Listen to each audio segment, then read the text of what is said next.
এক বোন জানতে চেয়েছেন যে তার বিবাহের অনেক দিন পরও কোনো সন্তান হচ্ছিল না, তাই তিনি মানত করেছিলেন যে তার যদি কোনো সন্তান হয় তাহলে তিনি 2টি ছাগল কোরবানি করবেন।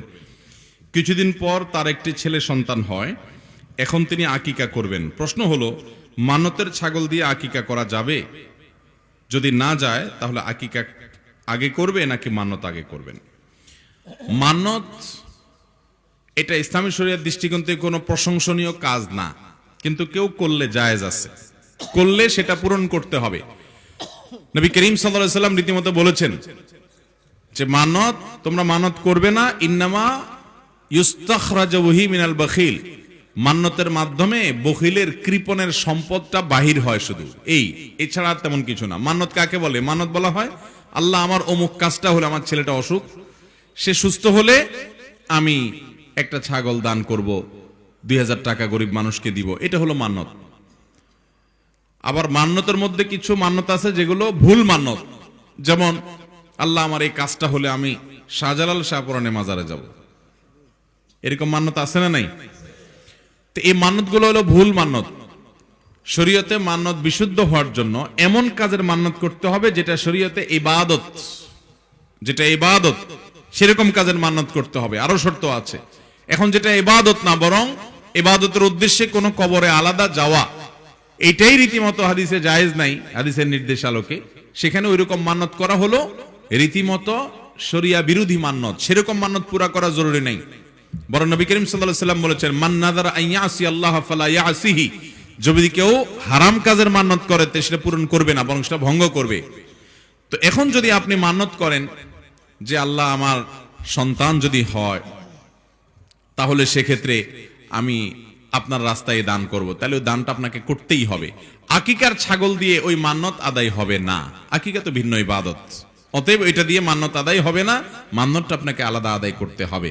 আর মান্যত আর আকিকা দুটোর ভিতরে কোনটা অগ্রাধিকার দিবেন, কোনটা আগে করবেন? এর উত্তর হলো, আকিকা তো একটা সময় সংশ্লিষ্ট ইবাদত, সপ্তম দিনে করা সুন্নাত, না হলে 14-21তম দিনেও করা যায়, পরেও করা যায়, কিন্তু উত্তম হলো সপ্তম দিনে। অতএব এই দিনে এটা করে ফেলবেন। যদি এর আগে মান্যত করতে পারেন ভালো, আর না হলে পরে করলেও আদায় হয়ে যাবে।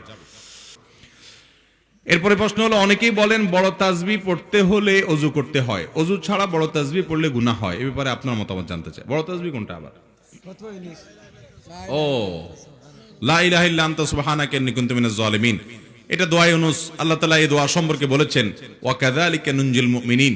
ইউনুস আলাইহিস সালাম এই দোয়া পড়ে যেরকম মুক্তি পেয়েছেন, ইমানদারদেরকে এই দোয়া পড়ার মাধ্যমে মুক্তি দান করব। এজন্য কারো যদি বিপদ আপদ থাকে, মুসিবত থাকে, সেজন্য বেশি বেশি করে দোয়া ইউনুস পড়ে। দোয়া ইউনুস পড়তে থাকলে আল্লাহ তাআলা বিপদ দূর করে দিবেন ইনশাআল্লাহ। ঠিক একই ভাবে নবী করিম সাল্লাল্লাহু আলাইহি ওয়াসাল্লাম বলেছেন, তোমরা আমার ভাই ইউনুস ইবনে মাত্তার এই দোয়াটা পড়ো, তাহলে বিপদ আপদ দূর হবে। আমি প্রায় সময় বলি, কারোর যদি এরকম কোনো বিপদ হয় যে দেয়ালে পিঠ ঠেকে গেছে, কোনো উপায় দেখেন না, তাহলে কয়েকটা আমল করবেন। নাম্বার 1, দুরুদ পড়বেন বেশি বেশি। নাম্বার 2, ইস্তেগফার করবেন। নাম্বার 3, এই দোয়া ইউনুস পড়বেন। এটা বেশি বেশি পড়া উচিত। এখন কথা হলো, দোয়া ইউনুস পড়ার জন্য ওযু লাগবে, এটা সঠিক কথা না। যেহেতু এটা কোরআনের আয়াত, ওযু ছাড়াও মুখস্থ তেলাওয়াত করা যাবে। যদি এটা ধরে ধরে কোরআন শরীফে পড়েন তাহলে ওযু লাগবে, মুখস্থ পড়ার জন্য ওযু দরকার নাই। বর্তমানে ফেসবুক, ইউটিউবে অনেক অল্প বয়সী বক্তা লক্ষ্য করেছি যারা অন্যদের নকল করে ভাইরাল হয়, এ ব্যাপারে আপনার বক্তব্য কি? আল্লাহ তাআলা মাফ করুন, এটা তো আসলে আমাদের একটা রোগ বলতে গেলে, যে আপনার ওয়াজ নসিহতের উদ্দেশ্য কি? ওয়াজ নসিহতের উদ্দেশ্য, বিশেষ করে আমরা যারা মিডিয়াতে কাজ করি, মাঝে মধ্যে মনে হয় যেগুলো ছেড়ে ছেড়ে আবার একটু আমরা একেবারে নিজ নিজ জায়নামাজে ফেরত চলে যাব কিনা। কারণ ওয়াজ নসিহতের উদ্দেশ্য যদি হয় ভাইরাল হওয়া, ওয়াজ নসিহতের উদ্দেশ্য যদি হয় মানুষের দৃষ্টি আকর্ষণ করা, তাহলে সওয়াবের পরিবর্তে গুনাহ হবে। অতএব যদি এইরকম অমুকের নকল তমুকের নকল উদ্দেশ্য যদি হয় ভাইরাল হওয়া, পরিচিত হওয়া, বাহাবা নেওয়া, তাহলে সেক্ষেত্রে এগুলো এই বদ উদ্দেশ্যের কারণে সওয়াবের পরিবর্তে আরো গুনাহ হবে, শিরকে আসগর হবে। আপনারা সবাই জানেন, জাহান্নাম উদ্বোধন করা হবে, কিয়ামতের ময়দানে বিচার কার্য শুরু করা হবে 3 জন মানুষকে দিয়ে, মুজাহিদকে দিয়ে, আলেমকে দিয়ে, আর দানবীরকে দিয়ে। মুজাহিদকে বলা হবে, তোমাকে আল্লাহ তাআলা অনেক কিছু দিয়েছেন, কি করছো? সে বলবে, আমার জান জীবন সব বিলীন করে দিয়ে শহীদ হয়ে গেছি, আর কি? আল্লাহ বলবেন মিথ্যাবাদী, তুমি মানুষের কাছে বীর বাহাদুর এটা সাজার জন্য লড়াই করছিলা। ঠিক একই ভাবে জিজ্ঞেস করা হবে আপনার আলেমকে যে তুমি কি করেছো, সে বলবে যে আমি আল্লাহর কালাম পড়েছি, মানুষকে তেলাওয়াত করে শুনেছি, কোরআন হাদিসে ইলমের কথা মানুষকে বিস্তার করছি। আল্লাহ বলবে মিথ্যাবাদী, তুমি মানুষের কাছে বাহবা পাওয়ার জন্য করছো। আবার জিজ্ঞেস করা হবে দানবীরকে কি করেছো, সে বলবে আমি মানুষের আল্লাহ আপনার রাহে দান করেছি, এটা করেছি, সেটা করেছি, মসজিদ করছি, মাদ্রাসা করেছি। আল্লাহ বলবেন মিথ্যাবাদী, তুমি এগুলো সব বাহবা পাওয়ার জন্য করছো, দানবীর শোনার জন্য বলছো।